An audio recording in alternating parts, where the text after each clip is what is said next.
Hola amigos, bienvenidos a un nuevo episodio del podcast de Canela, un espacio donde conversamos sobre temas legales, políticos y problemas sociales, con la firme convicción de que el conocimiento nos hace mejores ciudadanos.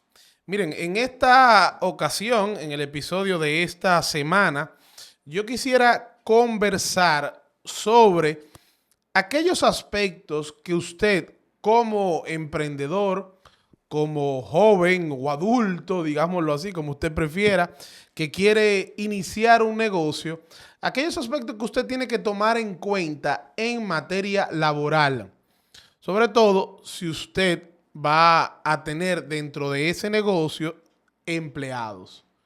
Y esto es muy importante porque en muchas ocasiones la gente se mete en el negocio sin saber todo lo que implica y todo lo necesario que usted tiene que tomar en cuenta cuando usted va a tener relaciones con un empleado. ¿Qué obligaciones tiene usted como empleador? ¿Qué obligaciones tiene su colaborador frente a usted? Y básicamente eso es de eso es que yo quisiera hablar en el episodio del día de hoy, enfocándome en esos temas principales que mayor preocupación le causa a la gente, a los dueños de negocio y, lógicamente, estos temas los he seleccionado producto de las diferentes consultas que recibo día a día en mi ejercicio profesional. Aquí básicamente que vamos a ver los temas principales, pero estos no son los únicos. Es imposible poder abarcar en un solo episodio todos los temas que tienen que ver con el derecho laboral, con esa relación entre los empleados y los empleadores para usted llevar una relación laboral en cumplimiento, que es fundamental. La gente dice, mira, lo peor que te puede pasar es meterte en un problema laboral porque los jueces siempre son pro empleados. Y a mí no me gusta inscribirme dentro de esa teoría. Yo no creo que los jueces sean obligatoriamente pro empleados. Ahora, lo que sí yo soy consciente es que la verdadera carga, la verdadera responsabilidad y las obligaciones principales o más importantes y tal vez más fuertes en la relación laboral muchas veces la tiene el empleador. Entonces eso es sumamente importante que lo sepamos antes incluso de usted iniciar con un emprendimiento.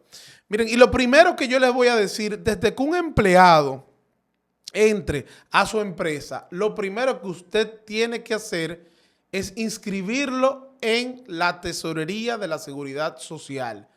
Esto es fundamental, porque de esa manera usted se protege y a la vez protege a sus empleados.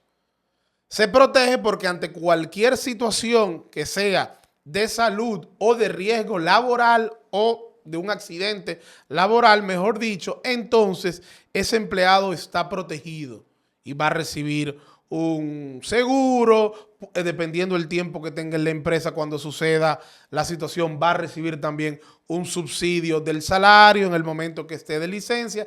Hay una serie de beneficios que empieza a recibir el empleado que son sumamente importantes y sobre todo porque esto lo establece la ley. Es una obligación que usted tiene como empleador, la de inscribir a su empleado en la TCS. Además, que esto lo protege a usted de una posible dimisión que presente ese empleado, ya sea porque no está inscrito en la TCS o que usted lo inscribió, pero no reportó el salario real de ese empleado.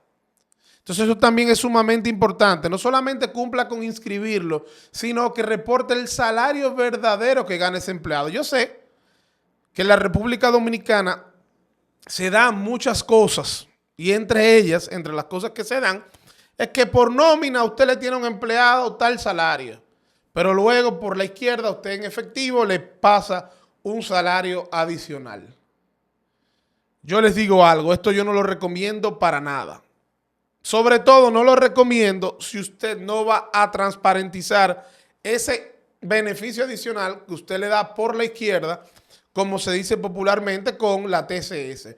Porque si usted no lo transparentiza, luego, al momento en que ese empleado se incomode con usted, por ejemplo, y quiera presentar una dimisión, va a decir que usted no reportaba el salario completo de ese empleado. Y, lógicamente, no reportar el salario completo lo afecta sobre todo en lo que tiene que ver con los aportes al fondo de pensiones de ese empleado. Porque ese aporte que uno hace todos los meses a la TCS es una parte que lo aporta el empleado, pero también hay una parte importante que la aporta usted como empleador, que va a la cuenta de capitalización individual de ese empleado en la AFP, que es la cuenta que se va generando para luego ese empleado poder recibir una pensión al momento en que se retire, o también poder beneficiarse de los diferentes beneficios, valga la redundancia, que establece la Ley de Seguridad Social cuando usted tiene una enfermedad, cuando usted fallece, etcétera, etcétera. Eso es ya tema para otro episodio.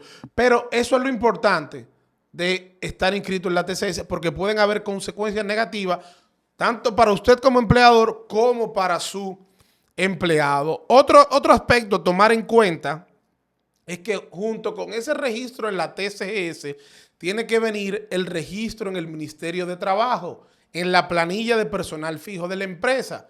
En esa planilla de personal fijo de la empresa ante el Ministerio de Trabajo, usted va a inscribir a todos los empleados de esa empresa.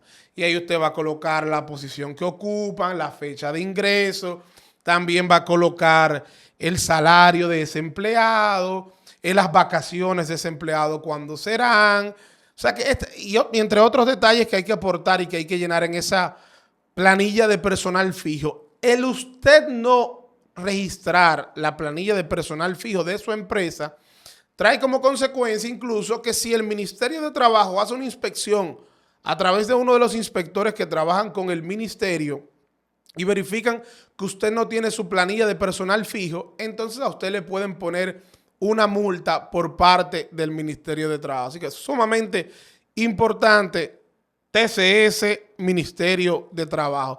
Y ambos registros son bastante sencillos y se hacen de manera electrónica, de manera digital. Usted ni tiene que moverse de su negocio para hacer ese registro. Otra obligación que usted tiene que saber es el hecho de que usted todos los meses, aparte de que va a pagar la TCS, lo que haya que pagar, el monto, el porcentaje, o más bien el porcentaje, el monto dependiendo el salario de cada empleado, usted también va a tener que hacer un pago mensual al Infotep, al Instituto de Formación Técnica Profesional, técnico profesional. Y ese pago va a ser de un 1% de la totalidad de los salarios que haya en su empresa. Así que ese es un pago también que tiene que erogar todos los meses la empresa. Por eso es tan importante tener conocimiento de todo esto, porque estos son gastos que se suman todos los meses y que si usted no lo tiene presupuestado, poco a poco puede ir yendo en contra de lo que es la economía del negocio. Habiéndoles ya explicado estas principales obligaciones laborales que tenemos de entrada cuando usted está emprendiendo un negocio que tiene empleados, vamos a ver algunos temas que son de consulta frecuente y yo creo que vale la pena aclarar.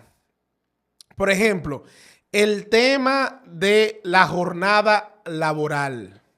Miren, el Código de Trabajo establece un doble límite para este tema de la jornada laboral. Un límite diario y un límite semanal. El límite diario es de 8 horas, es decir, la jornada no puede exceder de 8 horas al día y no puede exceder de 44 horas a la semana. Pero en cualquiera de los casos, si excede de 8 horas al día o si excede de 44 horas a la semana, usted tiene la obligación de pagarle esas horas extras al empleado. Me explico para que quede más claro.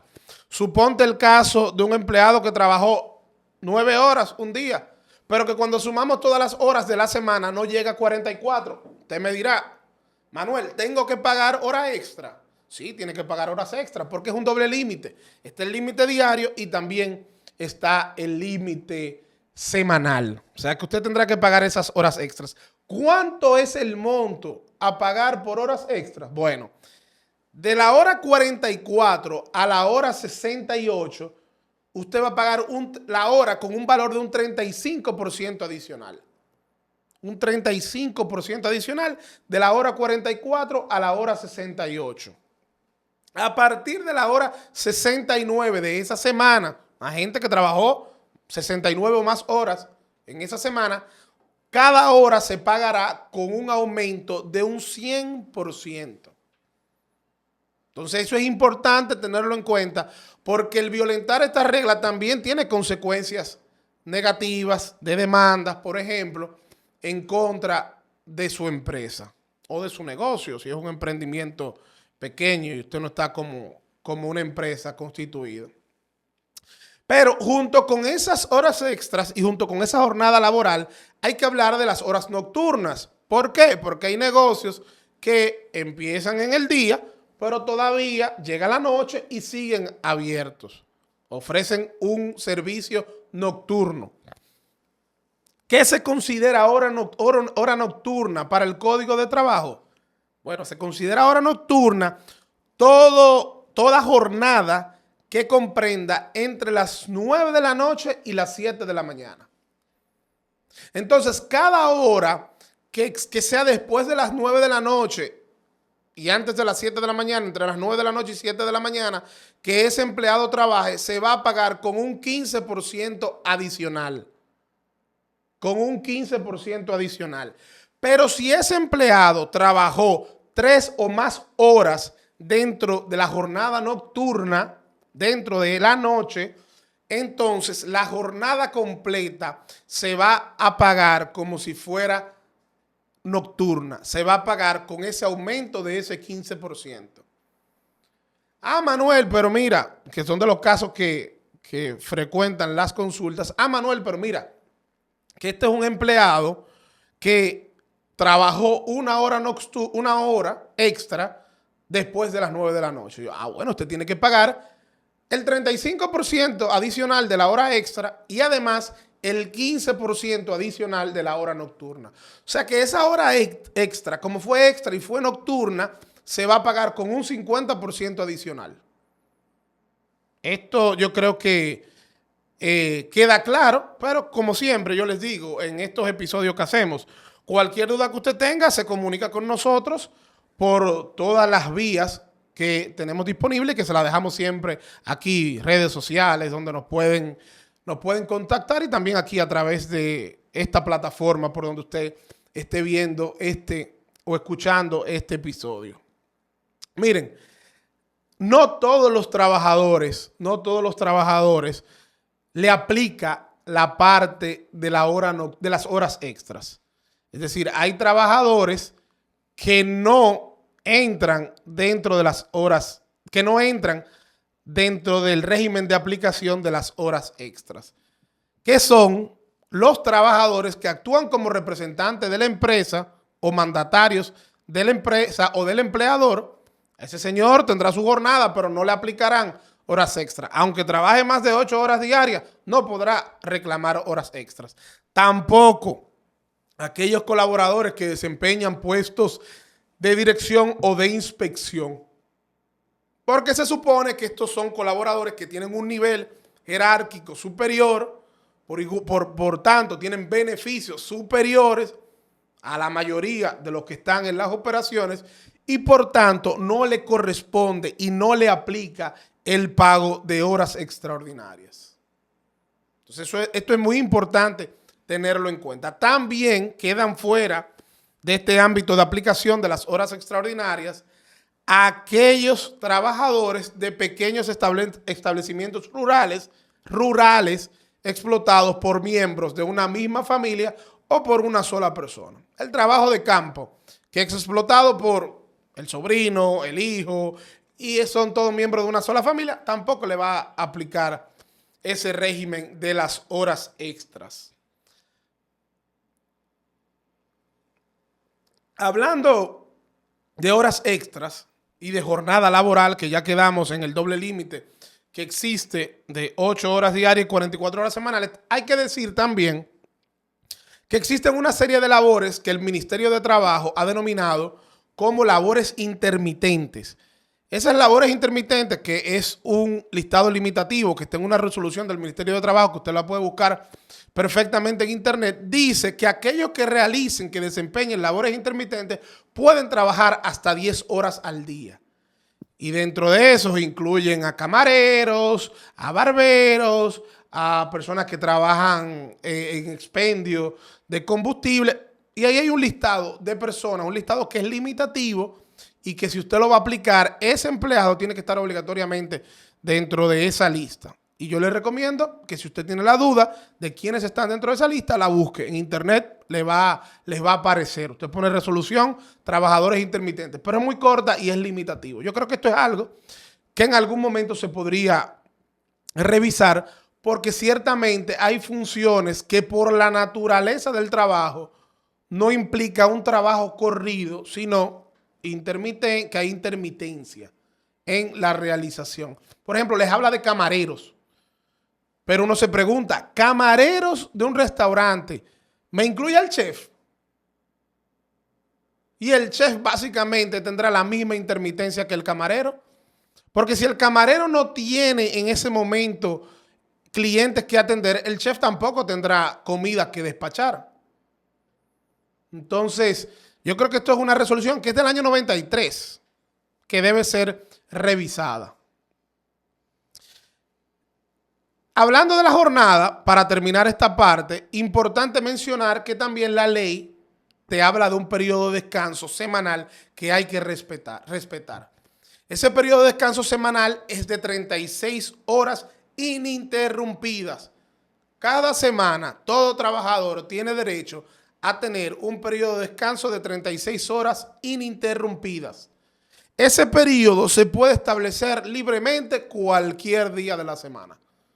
Eso entre trabajador y empleador se pueden poner de acuerdo cuál día de la semana o cuáles días de la semana, cuál día y medio de la semana es que va a ser el descanso semanal, tomando en cuenta que son 36 horas y que son ininterrumpidas. Hay otras modalidades donde este descanso puede tomarse cada 2 semanas, por ejemplo, y en lugar de ser día y medio, ser 3 días, pero esto es un tema que lo podemos ver, que es mejor verlo por caso en específico y no de manera general en el tipo de episodio que estamos haciendo en el día de hoy, que es para colaborar, orientar a aquellos emprendedores que quieren estar en cumplimiento de las normas del derecho del trabajo. Otro de los temas que comúnmente causa mucho dolor de cabeza y muchas inquietudes es la licencia por enfermedad común. Porque esta es de las cosas más comunes en toda empresa. La gente se enferma, los empleados se enferman, toman una licencia y la gente se pregunta, durante esta licencia, ¿tengo que pagar o no el salario?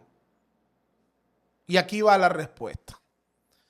Cuando una persona se enferma, que presenta una licencia médica, y estamos hablando de una enfermedad común, no estamos hablando de un accidente de trabajo, aunque esto que voy a decir aplica también para el accidente de trabajo, una parte. Cuando una persona entra de licencia, se suspende el contrato de trabajo.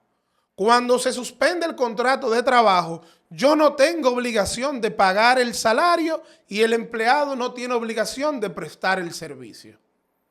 Esto quiere decir que inmediatamente ese empleado presentó la licencia, hay una suspensión. Por tanto, lo que se paga allí no es salario, es un subsidio. ¿Y quién paga ese subsidio? Ese subsidio lo paga la Seguridad Social a través de la Superintendencia de Salud y Riesgos Laborales, la CISALRIL. Y por eso la importancia de tener a su empleado inscrito en la TCS. Para usted poder reclamar por ese subsidio. Y el subsidio va a consistir en un 40% del salario si ese empleado está interno y de un 60% del salario si ese empleado no está interno. Ahora bien, hay otro detalle. Para que la CISALRIL pague ese subsidio, ese empleado tiene que haber cotizado en la TCS durante los 12 periodos anteriores al momento de la enfermedad. Por eso, si es un empleado que está empezando a trabajar, que no estaba trabajando y que no ha cotizado durante los 12 meses anteriores, entonces no tendrá derecho a recibir el subsidio. Pero tampoco tiene derecho a que el empleador le pague su salario o ese subsidio. Si el empleador decide hacerlo, es por su propia voluntad, porque hay una buena fe, porque tiene esa política, y ocurre en muchas empresas. Y otro aspecto a tomar en cuenta: el subsidio es del porcentaje que le dije, 60 o 40%, dependiendo de la condición de enfermedad, si hay o no internamiento. Para llegar al 100% del salario, ya eso queda a voluntad del empleador. Si el empleador quiere, bueno, yo le voy a completar el 40 o el 60 restante. Y eso queda a voluntad del empleador. Pero no es su obligación.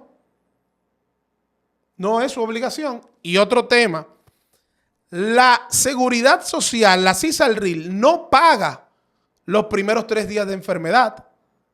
Los primeros 3 días no lo paga la Seguridad Social y no lo paga nadie. O sea, no hay subsidio y no lo tiene que pagar el empleador. Ese subsidio empieza a pagarse a partir del 4.º día. O sea que si a usted le dieron una licencia de 3 días o de 2 días, no tiene derecho a reclamarle a la CISALRIL que le pague ese subsidio. Un subsidio que se reclama a través del empleador, perdón. Y en muchas ocasiones el empleador lo que hace es que solicita el subsidio, le va pagando el subsidio al empleado normal y luego se gana ese crédito. Pero también perfectamente el empleador podría decir: yo lo voy a solicitar y cuando me den el crédito le pago al empleado. Pero vuelvo y digo, aquí la política de muchas empresas es decir, no, yo le pago la totalidad de su salario normal cuando esté enfermo y luego me gano el crédito que me da la TCS, que va a ser de un 60% o de un 40% del salario, dependiendo. Pero quiero que quede claro que eso no es una obligación. Eso no es una obligación del empleador, porque se da lo que es la suspensión del contrato de trabajo. Cuando usted se le enferma a una gente, usted no está obligada a pagarle el salario. Su obligación era inscribirlo en la TCS desde el primer día para que esa persona pueda beneficiarse de lo que establece la ley, de los subsidios que establece la ley y que aplica dependiendo el tipo de enfermedad o dependiendo la condición de esa persona cuando se enferma. Entonces, yo quiero dejar esa parte muy clara. Otra cuestión que sucede es que usted tiene una persona de licencia y duró 1 año de licencia médica. Te llaman: Manuel, ¿qué hago con una persona que tiene 1 año de licencia? No se vislumbra de que esa persona va a regresar a trabajar a la empresa. Bueno, cuando usted tiene una persona que tiene 1 año de licencia, el Código de Trabajo en su artículo 82 establece que luego de 1 año de licencia usted puede terminar el contrato de trabajo mediante el pago de la asistencia económica. La asistencia económica es un monto menor a las prestaciones laborales. Eso va a depender el número de años que tenga su empleado en la empresa, pero el monto mayor es cuando el empleado tiene más de 1 año, que va a recibir 15 días de salario por cada año que haya trabajado en la empresa. Tomar en cuenta que los derechos adquiridos siempre se van a pagar. O sea, eso no es, que pagué, que lo que estoy pagando es asistencia económica, no van derechos adquiridos. No. También tiene que pagar esos derechos adquiridos a los cuales tenga derecho ese empleado. En el peor de los escenarios, se murió el empleado que estaba de licencia. O se me murió cualquier empleado, porque un empleado no tiene que estar de licencia para fallecer. Falleció, eso pasa. En ese tipo de casos también aplica el pago de la asistencia económica a los familiares. El Código de Trabajo, artículo 82.2, establece cómo es que se realizará el pago. No es a los hijos porque sí. No, no, no. Y es bueno que lo revisen antes de hacerlo. El código dice, se le va a pagar en primer lugar a la cónyuge, a la pareja y a los hijos menores de edad en partes iguales. Si no hay hijos menores de edad y solamente hay un cónyuge, aunque haya hijos mayores de edad, es al cónyuge que le quede el dinero. Tengan eso en cuenta, que en estos días tuve un caso que me llamaron, pero que los hijos mayores de edad me están llamando, que ellos fueron los que pagaron la enfermedad del papá. Pero hay una cónyuge que está viva ahí, que era la que vivía con el señor. Es a ella que le toca. Porque en el orden de preferencia, la cónyuge y los menores de edad están por encima de los hijos mayores de edad en materia laboral. Porque el espíritu de esto es que darle algún beneficio a la persona que dependía de ese empleado. Y se supone que quienes dependían en primer lugar eran la pareja que vivía con él o con ella y los hijos menores de edad. Se supone que los hijos mayores de edad ya tenían su propia vida. Entonces, esto es importante tenerlo en cuenta. Incluso primero que los hijos mayores de edad, en este tema de la asistencia económica, están los padres cuando tienen más de 60 años. Los padres cuando tienen más de 60 años. Siguiendo con estos temas a tomar en cuenta, usted emprendedor que está arrancando un negocio y que no tiene mucha idea, porque no hay por qué saber de derecho laboral. Uno estudia esto porque le gusta y porque de esto uno vive, pero usted no tiene por qué saber de derecho laboral. Pero el tema de las vacaciones. Todo el mundo tiene derecho a vacaciones. ¿Y qué dice el Código de Trabajo? Bueno, que luego de un año de trabajo ininterrumpido, todo empleado tiene derecho a 14 días laborables de vacaciones pagadas. Usted se va a 14 días y a usted le pagan sus 14 días de salario. 14 días laborables. Y aquí hay una confusión que dice, no, pero luego de 5 años, el código dice que no solamente tengo que pagar, no solamente son los 14 días, ya son 18 días. No, el código no dice así. El código dice que luego de los 5 años, usted va a recibir, usted va a disfrutar de 14 días de vacaciones, 14 días laborables, y va a recibir 18 días de salario, que son dos cosas muy distintas. No es que usted va a disfrutar de 18 días de vacaciones, de 18 días laborables de vacaciones, no. Usted va a disfrutar de los mismos 14 días, pero va a recibir el pago de 18 días de salario. Eso es muy importante, hacer esa diferencia para no caer en ese error. Ahora bien, si su empleador quiso darle los 18, bueno, eso es ya voluntad de cada empleador. Cada empleador toma la decisión de darle beneficios adicionales a su empleado de lo que establece el código. El Código de Trabajo establece el marco mínimo que debe cumplir un empleador, pero ya cualquier beneficio superior a ese marco mínimo es posible y es voluntad exclusiva del empleador. Ahora bien, si usted no trabajó un año, usted trabajó menos de un año, usted tiene derecho a recibir el pago por las vacaciones. ¿Pero cuándo? A partir de los 5 meses, usted tendrá derecho a recibir el pago de 6 días de vacaciones. 6 meses, 7 días de vacaciones. 7 meses, 8 días, el pago de 8 días de salario, perdón. 8 meses, el pago de 9 días de salario. 9 meses, el pago de 10 días de salario. 10 meses, el pago de 11 días de salario. Y ya luego, un año son los 14 días, pero usted ahí lo puede disfrutar. Lo que le quiero decir es que proporcionalmente, en la medida que usted va trabajando, a partir de los 5 meses, usted va generando el pago de días de vacaciones. Eso no quiere decir que va generando el derecho a disfrutarla. El derecho al disfrute se genera al año. Ahora, el derecho a recibir un pago si termina el contrato de trabajo se genera a partir de los 5 meses. Salario de Navidad.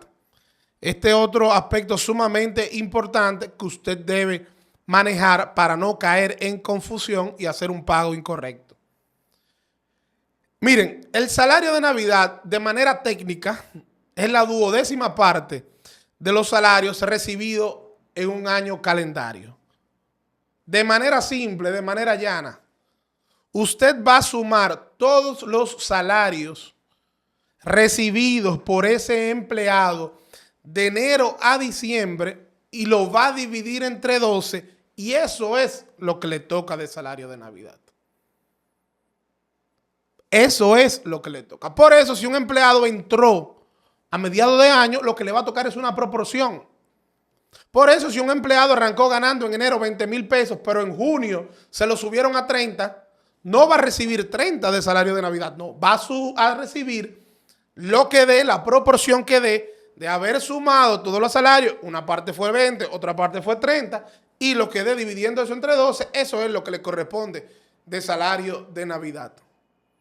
Y sepa que usted tiene hasta el 20 de diciembre para realizar el pago del salario de Navidad. Que básicamente eso es lo que constituye los derechos adquiridos. Cuando un empleado renuncia, por ejemplo, o cuando usted lo despide de manera justificada, usted le va a tener que pagar derechos adquiridos, que son salario de Navidad y vacaciones. Y participación en los beneficios de la empresa, pero eso es ya un beneficio circunstancial, porque todo va a depender si la empresa obtuvo beneficios. Y para eso hay que esperar el cierre del año fiscal de esa empresa, que a partir de ahí es que se va a poder saber si hubo beneficios o no. Ya terminando este episodio, no puedo dejar de hablar del tema de la terminación del contrato de trabajo. Y esto es un tema bastante amplio, pero yo quiero hablar de las tres modalidades principales y las más comunes.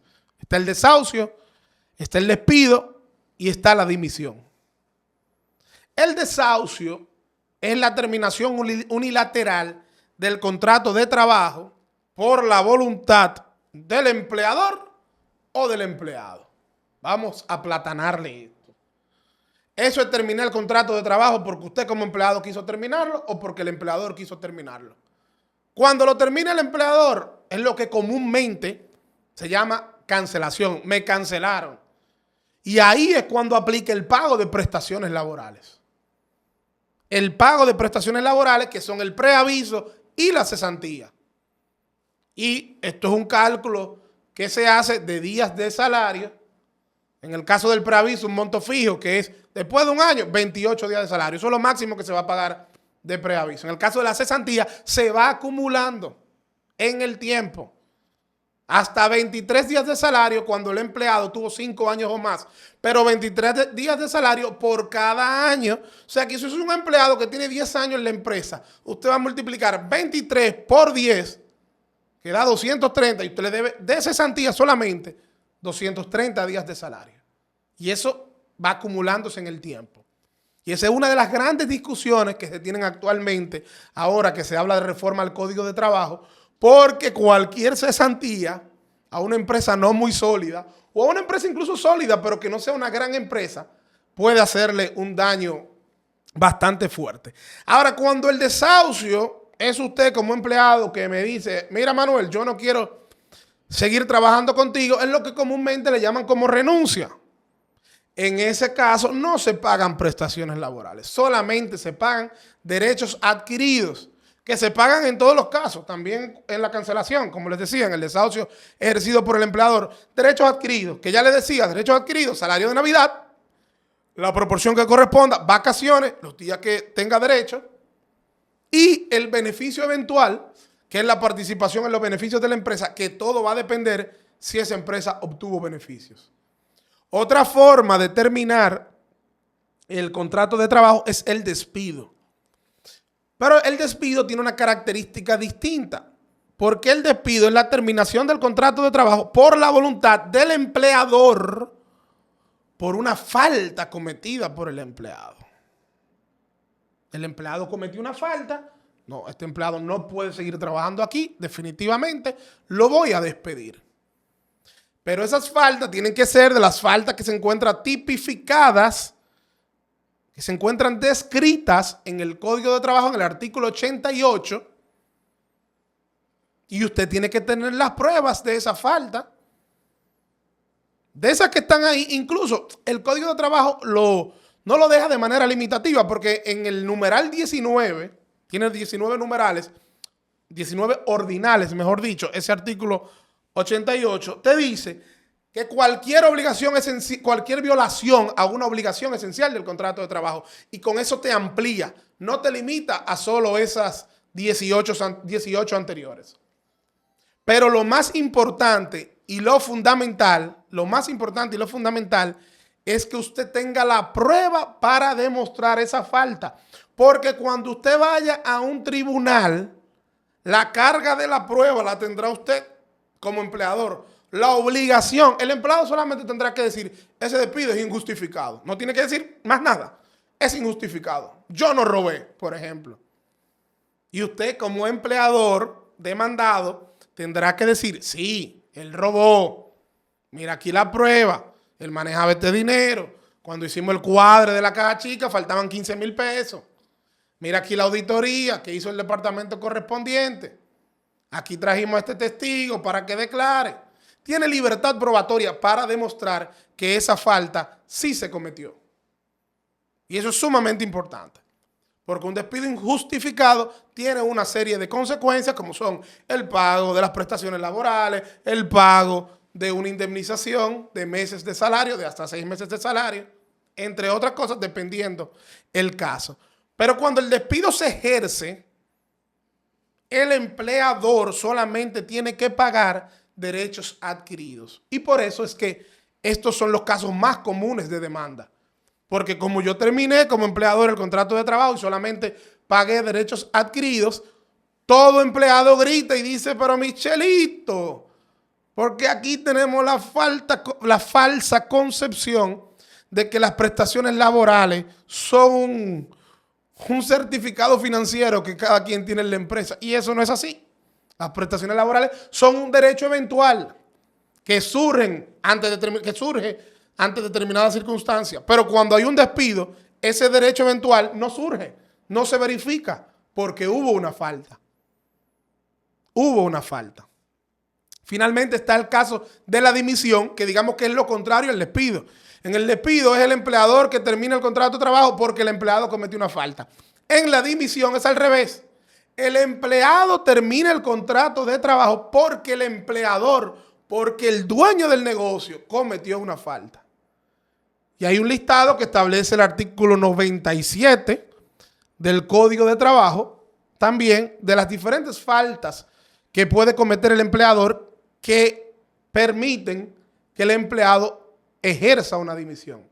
Y ahí está el caso que le decía al principio de este episodio. El caso de, por ejemplo, el empleador que no registra en la TCS a su empleado. Eso es una falta. Y usted perfectamente puede presentar su dimisión. Cuando el empleado dimite, el empleador tiene que pagarle prestaciones laborales y una indemnización adicional. Lógicamente, si la dimisión es justificada. Y esa indemnización adicional también es hasta 6 meses de salario. Hasta 6 meses de salario. Y esa dimisión, lógicamente, sí es justificada. Lo que ocurre en la práctica, en la mayoría de los casos, es que los casos de dimisión se van a los tribunales. Y son los tribunales los que evalúan y determinan si la dimisión es justificada o injustificada. Si es injustificada, simplemente tendrá derecho al pago de los derechos adquiridos el empleado. Señores, yo creo que abarqué los temas más importantes para una persona que quiera iniciar un negocio donde va a tener empleados y tiene que estar en cumplimiento con esos empleados para evitarse problemas, para eliminar o reducir, porque es imposible eliminarla, pero para reducir cualquier tipo de contingencia en materia laboral. Nosotros también recomendamos, antes de tomar cualquier decisión, sobre todo en el tema del despido, cuando se le presenta una dimisión, el tema de las horas extras, cuando usted tenga algún tipo de confusión que no esté claro, usted consultar con un experto en la materia, consultar con un abogado experto en derecho laboral. En el despido es muy delicado, porque el despido no solamente que hay que tener la prueba, como yo les decía, hay que notificarle al empleado estableciendo la causa y en menos de 48 horas que usted le entregó la carta al empleado, usted debe notificarle al Ministerio de Trabajo diciéndole por qué despidió a esa persona y cuáles fueron las faltas que cometió esa persona. Eso es sumamente importante, si no, su despido se lo pueden declarar injustificado. Lo que les decía previamente, si ustedes tienen cualquier duda con relación a este tema, entonces comuníquense con nosotros y, como siempre, va a ser un placer poder darle respuesta, ya sea directamente ante la consulta que usted nos haga o lo haremos a través de otro episodio. Gracias de verdad por seguir en contacto con nosotros a través de estos episodios del podcast de Canela y será hasta una próxima ocasión.